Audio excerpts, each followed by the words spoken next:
పోలయ్య నోటి దురుసు. పోలయ్యకు ఆస్తిపాస్తులు అంతగా లేకపోయినా గ్రామంలో బంధుబలగానికి ఏం కొదవలేదు. ఆ ఆసరా చూసుకొని మరీ నా అంతవాడు లేడన్నట్టు ప్రవర్తించేవాడు పోలయ్య. అతడికి నోటి దురుసు ఎక్కువ. అందుకు బావమరిది రంగయ్య మందలించేవాడు. కానీ పోలయ్యలో ఏమాత్రం మార్పు రాలేదు. ఒక రోజున పోలయ్య పెరట్లో నూతి పళ్ళెం దగ్గర కాలు జారి పడిపోతూ పక్కనే ఉన్న గన్నేరు చెట్టుని పట్టుకుని నిలదొక్కున్నాడు. అయితే అదే క్షణంలో చెట్టు ఊగటంతో కాలు మడత పడింది. అప్పుడే అటు వచ్చిన పోలయ్య భార్య సీతమ్మ ఆ దృశ్యం చూసి కీలకలా నవ్వింది. ఇంకేముంది, అది చూసి పోలయ్య కోపం పట్టలేక, చిచ్చి, పతివ్రతలు పుట్టిన దేశంలో పుట్టి మహాపతివ్రత అని పేరు పెట్టుకొని మొగుడు బాధపడుతుంటే నవ్వుతావా? ఇలాంటి సిగ్గులేని ఆడపుడక పుట్టే కంటే ఏ ఏట్లోనో దూకి చావకూడదు అన్నాడు. సీతమ్మ నవ్వుకుంటూనే అక్కడి నుంచి వెళ్ళిపోయింది. మడతపడ్డ కాలును పోలయ్య 2 చేతులు పట్టుకొని సరిచేసుకొని, అయితే కాలి మడమ నొప్పి చేసి అడుగు తీసి అడుగు వేయడం కష్టమైంది. ఎలాగో అడుగులు వేసుకుంటూ కుంటుకుంటూ పెరటి గుమ్మం దాకా వచ్చాడు. ఇక సరి, అప్పుడు వెనక నుంచి బామ్మర్ది రంగయ్య అతన్ని పలకరించి, ఏంటి బావా, నూతిపళ్ళెం నుంచి పెరటి గుమ్మం దగ్గరికి అడుగు వేయటానికి ఇంతసేపు పట్టిందా అన్నాడు. అంటే ఇంతసేపు నువ్వు ఇక్కడే ఉండి విడ్డూరం చూస్తున్నావు అన్నమాట. కాస్త చెయ్యి ఆసరా ఇవ్వటానికి రాలేకపోయావా అన్నాడు పోలయ్య. నువ్వు కుంటుతుంటే ఆ వయ్యారపు నడకలు చాలా అందంగా ఉన్నాయి బావా. అలా చూస్తూ ఈ లోకాన్నే మర్చిపోయాను అనుకో అన్నాడు రంగయ్య. అన్ని పెడబుద్ధులు. పెద్దవాడిని గౌరవించాలన్న ఇంగితం కూడా లేదు నీకు. ఇలాంటి బ్రతుకు బ్రతికే కంటే నూతిలో దూకి చావకూడదు అన్నాడు పోలయ్య కోపంతో. రంగయ్య నవ్వుకుంటూ అక్కడి నుంచి వెళ్ళిపోయాడు. పోలయ్య ఇంట్లోకి వచ్చి గడప దాటి వీధి తలుపు తీసేసరికి అక్కడికి కుంటుకుంటూ ఒక బిచ్చగాడు వచ్చి నిలబడి, బాబయ్య, 4 పైసలు ధర్మం ఇప్పించండి అన్నాడు. పోలయ్య అతి కష్టం మీద 4 అడుగులు వేసి, నా కాలు కుంటిదయింది, కానీ నేను నీలాగా అడుక్కుంటానా ఏంటి అన్నాడు. అవసరం లేదు కాబట్టి అడుక్కోవటం లేదు బాబు. ఎలాగూ కుంటుతున్నారు కనుక ఓసారి 4 ఇళ్ళు వెళ్ళి అడుక్కుని చూడండి. నేను ఎంత కష్టపడుతున్నానో మీకే తెలుస్తుంది అన్నాడు బిచ్చగాడు. దరిద్రపు వెధవ, కుళ్ళు గోతులో పడి చావరాదు అన్నాడు పోలయ్య కసిగా. బిచ్చగాడు నవ్వుకుంటూ అక్కడి నుంచి వెళ్ళిపోయాడు. పోలయ్య కుంటుతూ వీధి అరుగుపైకి కూర్చోవడానికి వెళ్ళాడు. వీధిలో 4 పోకిరి కూరవాళ్ళు ఆడుకుంటున్నారు. వాళ్ళాడే గోళికాయో గోడింబిళ్ళో ప్రతిరోజు పోలయ్యకు ఒక్కసారైనా తగులుతూ ఉంటుంది. పోలయ్య వాళ్ళ మీద మండిపడుతూనే ఉంటాడు.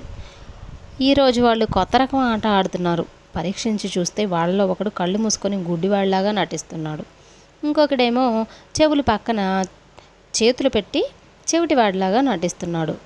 మరొకడేమో వ్యావ్యా అని ధ్వనులు చేస్తూ మూగవాడిలాగా నటిస్తున్నాడు.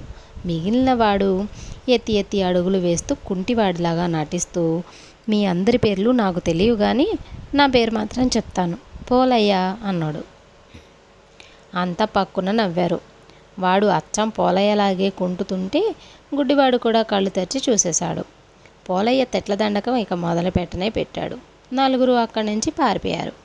ఇంతలో అక్కడికి ఒక పెద్ద మనిషి వచ్చాడు. పోలయ్య వాడినే ఎన్నడూ చూసి ఉండలేదు. ఎవరమని ఆయన అడిగేలోపే లోపలేవాడు, నేను సీతారామయ్య గారింట్లో కొత్తగా పాలేరు పనికి కుదిరానండి. పోలయ్య గారికి ఒక కబురు చెప్పి వెళ్ళాలండి అన్నాడు. నేనేరా పోలయ్యని అన్నాడు పోలయ్య. అలా చెబితే నమ్మనండి, ఒకసారి నడిచి చూపించాలి. పోలయ్య గారు కుంటుతూ నడుస్తారని ఇప్పుడే 4 కుర్రాళ్ళు చెప్పారు. పోలయ్య గారికి తప్ప ఇంకెవరికి ఆ కబురు చెప్పొద్దని యజమాని గట్టిగా చెప్పాడండి అన్నాడు పాలేరు. నేను నీకు నడిచి చూపించాలా అంట్ల వెధవ, నీళ్లు లేని 4 నిలువు గోతిలో పడి చావు అంటూ పోలయ్య పాలేరుని తిట్టడం మొదలుపెట్టాడు. ఆ తిట్లన్నీ పూర్తయ్యాక పాలేరు, ఇలా తిట్టగలిగేది మీరొక్కరేనని కూడా మా యజమాని చెప్పాడండి. తమరే పోలయ్య గారని నాకు ఇక రూఢి అయిపోయింది. బాబయ్య, తమరు ఉన్న పళంగా కొత్తింటికి రావాలని యజమాని చెప్పారండి, తీసుకురమ్మన్నాడు అన్నాడు.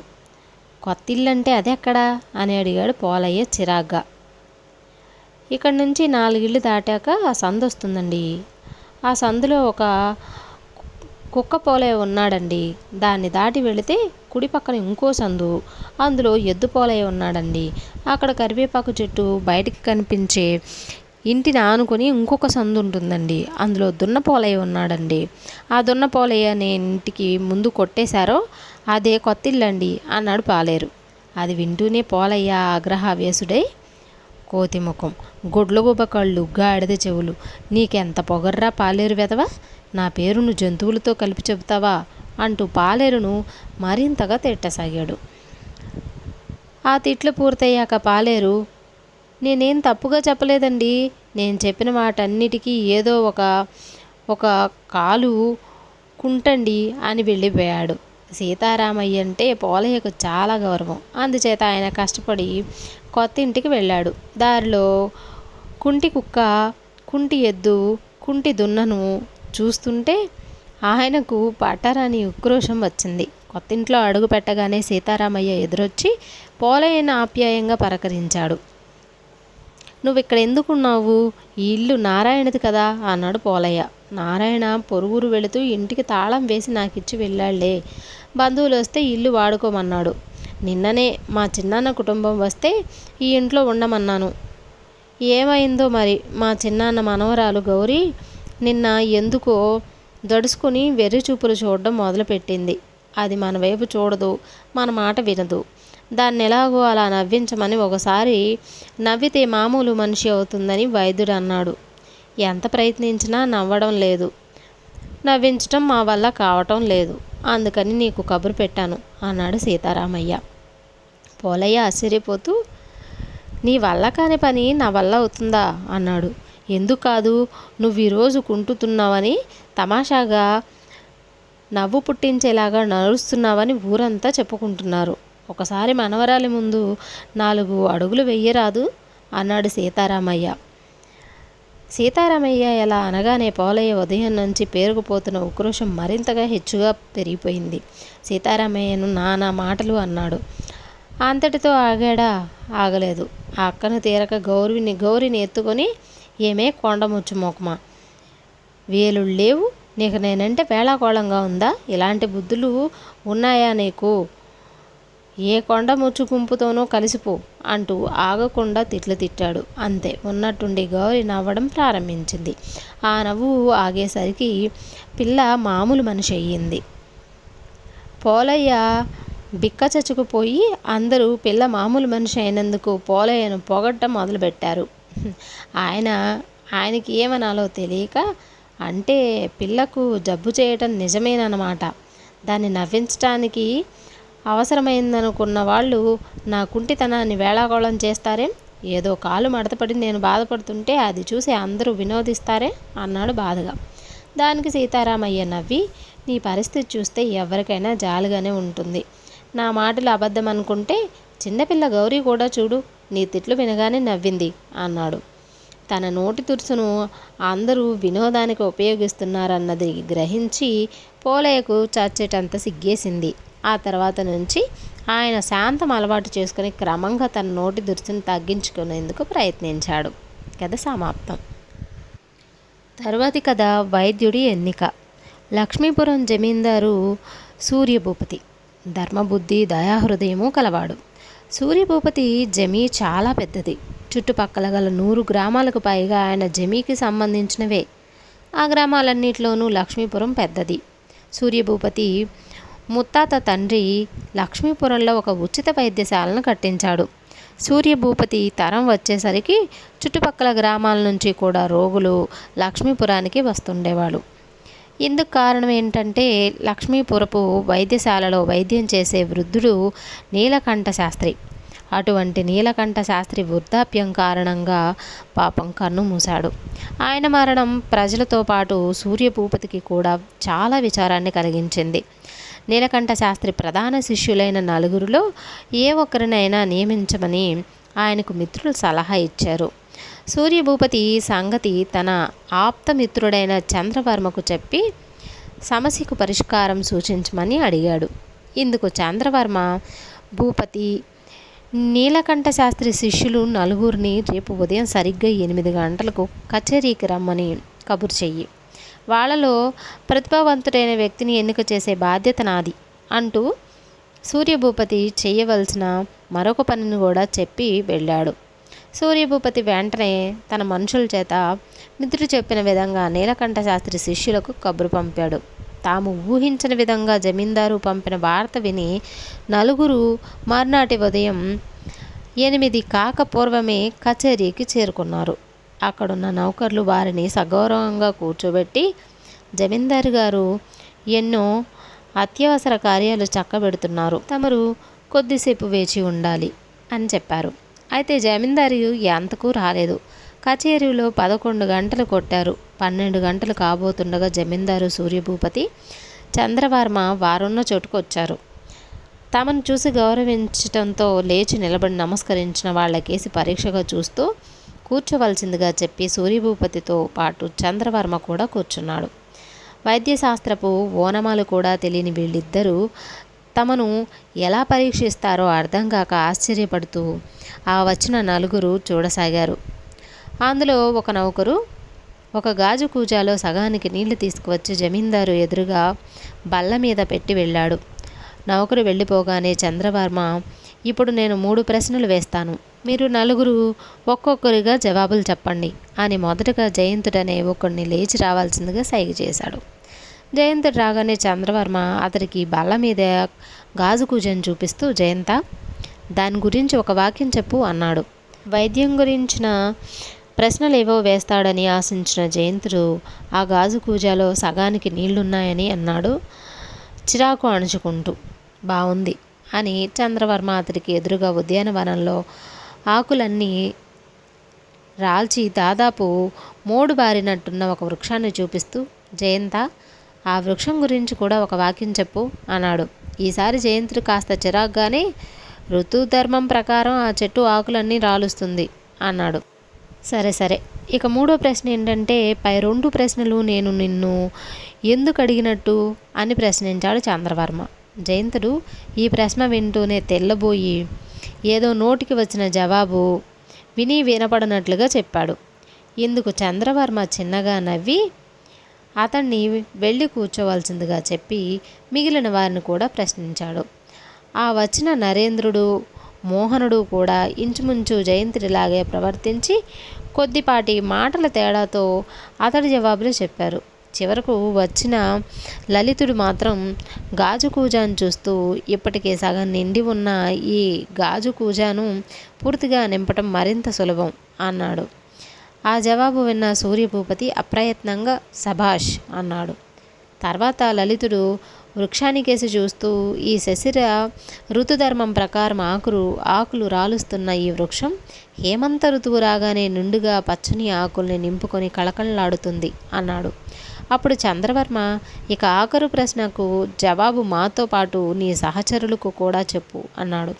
లలితుడు వినయంగా, వైద్యశాస్త్రాలన్నిటిలోకి కీలకమైనది మనస్తత్వ శాస్త్రం. శారీరకంగా ఏదైనా రుగ్మత కానీ రాగానే మనిషి ముందు కొద్దో గొప్పో తన మనోబలాన్ని కోల్పోతాడు. అతడికి వైద్యం చేసే వైద్యుడు తన ఆశ పూరితమైన మాటలతో అతడి మనోబలాన్ని పునరుద్ధరించగలగాలి. అప్పుడే వైద్యుడి చేతి మందు అమృత తుల్యమై వ్యాధిని నయం చేస్తుంది. ఆ మనస్తత్వ శాస్త్రపు అంశాన్నే మీరు ఈ కూజా ద్వారా, ఆ వృక్షం ద్వారా ప్రశ్నించారు అన్నాడు. ఆ జవాబుకు చంద్రవర్మ చిరునవ్వు నవ్వి, లలిత, నీలకంఠ శాస్త్రి శిష్యుడు అనిపించావు. అయితే ఇంకొక విషయం, తన వద్దకు వచ్చే రోగులతో మృదువుగా ఆశాపూరితంగా మాట్లాడే వైద్యుడికి సహనం, ఓర్పు కూడా ఒక పాలు ఎక్కువే కావాలి అన్నాడు. 4 గంటల సేపు వేచి ఉండలేక తను కూడా కాస్త చిరాకు పడిన విషయాన్నే చంద్రవర్మ ఎత్తి చూపిస్తున్నాడని గ్రహించిన లలితుడు, ప్రభు, అభ్యాసంతో సహనము, ఓర్పు కూడా సాధిస్తాను అన్నాడు. చంద్రవర్మ నిర్ణయాన్ని గ్రహించిన జమీందారు మిత్రుడి వైపు, వైద్యుడి వైపు తృప్తిగా చూశాడు. కథ సమాప్తం. తర్వాతి కథ తెలివితేటలు. హేలాపురి నివాసి వరహాలయ్య కుమారుడు మాధవుడు 8 ఏళ్లవాడు. తల్లిదండ్రులకు కడగొట్టువాడు కావటంతో అల్లారు ముద్దుగా పెరిగాడు. చురుకైన వాడు కూడా, తెలివైనవాడు అని బంధువులంతా వాడిని తెగ మెచ్చుకునేవాళ్ళు. అయితే ఎంత తెలివిగలవాడని పేరు తెచ్చుకున్న మాధవుడు ఒకే ఒక్క విషయంలో మాత్రం అతి తెలివి తక్కువగా ప్రవర్తించేవాడని అందరూ అనుకునేవారు. అది ఎలాగంటే, ఒకసారి ఒక బంధువు వరహాలయ్య ఇంటికి వచ్చాడు. ఏదో పని మీద ఆ బంధువు తిరిగి వెళ్ళిపోయే ముందు జేబులో నుంచి ఒక వెండి నాణెం, ఒక రాగి నాణెం తీసి మాధవుడి ముందు పెట్టి, ఆ 2 నాణ్యాల్లో ఏదో ఒక నాణెం తీసుకో బాబు అని ఇచ్చాడు. మాధవుడు వెంటనే రాగి నాణెం తీసుకున్నాడు. ఇది చూసి ఆ బంధువు తెల్లబోయాడు. ఎంతో తెలివిగలవాడని పేరు తెచ్చుకున్న మాధవుడు విలువైన వెండి నాణెం తీసుకోకుండా ఈ పిచ్చి రాగి నాణెం ఎందుకు తీసుకున్నాడో ఏంటో అర్థం కాలేదు. ఆయన మాధవుడి తెలివి తక్కువతనానికి లోలోపల నవ్వుకుంటూ వెండి నాణాన్ని తన జేబులో వేసుకొని అక్కడి నుంచి వెళ్ళిపోయాడు. ఈ జరిగిన విషయం దాగలేదు. ఆ నోట ఈ నోట పడి ఊళ్ళో చాలామందికి తెలిసిపోయింది. తండ్రి వరహాలయ్యను మించిన తెలివితేటలతో వ్యాపారాలలో లక్షలు ఆర్జిస్తాడని అందరూ అనుకునేవారు. కానీ ఇంత అమాయకుడు, అతి తెలివి తక్కువవాడు అయినందుకు అందరూ నవ్వుకోసాగారు. ఆనాటి నుంచి మాధవుడి తెలివి తక్కువతనం చూసి వినోదించేందుకు ఊర్లో వాళ్ళందరూ తరచుగా వాడి ముందు ఒక వెండి నాణం, ఒక రాగి నాణం, ఒక వెండి నాణం, ఒక రాగి నాణం ఉంచటం మొదలుపెట్టారు. ప్రతిసారి వాడు రాగి నాణాన్నే తీసుకునేవాడు. ఇది చూసే వాళ్ళందరికీ మంచి వినోదంగా ఉండి ఒక ఆటలాగా ఆడుకునేవారు. ఇలా ఉండగా ఒక రోజున వరహాలయ్య ఇంటికి సోమయ్య అనే బంధువు ఒక ఆయన వచ్చాడు. ఆయన వరసకు మాధవుడికి మామయ్య అవుతాడు. ఊరి వాళ్ళు ఆయనకు మాధవుడి వెండి రాగి నాణ్యాల సంగతి చెప్పారు. ఇది విని ఆయన చాలా బాధపడ్డాడు. వరహాలయ్య నలుగురు సంతానంలో మాధవుడు ఒక్కడే మగపిల్లవాడు. వాడు పెద్దయ్యాక తండ్రి వ్యాపారాన్ని వ్యాపార దక్షతతో నడపలేకపోగా ఉన్న ఆస్తిపాస్తుల్ని చిన్న భిన్నం చేయగలడని ఆయనకు అనిపించింది.